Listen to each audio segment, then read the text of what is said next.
And journalists in Colombia are also threatened, mainly after reporting on corruption. More than 100 have reported receiving serious threats. Press freedom organizations are demanding action from the government.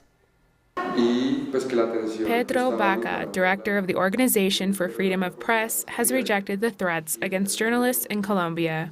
The organization has been sounding alerts on the increase of threats against journalists. As of this year, 93 threats have been received.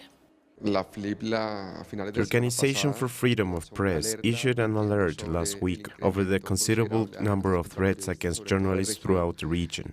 We know that journalists are the most vulnerable, and we believe that the government's answer is insufficient. The most visible accusations have been from Maria Jimena Duzan and Yolanda Ruiz on their Twitter accounts. The journalists who work in the regions of Colombia are the ones who are receiving the most threats, especially for the reports against corruption and illegal mining. What are the integral guarantees of being able to express themselves freely? Without that, implies a threat of retaliation. The Minister of Interior announced that the government is already taking measures to demand safety for journalists. We are not going to allow that in Colombia. The freedom of speech and the freedom of public opinion turns into an excuse to threaten and kill people.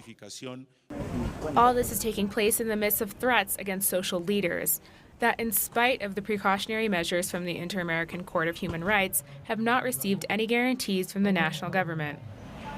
After we denounced the threats against us, the Inter-American Court of Human Rights has recently decided to grant preventive measures on our behalf.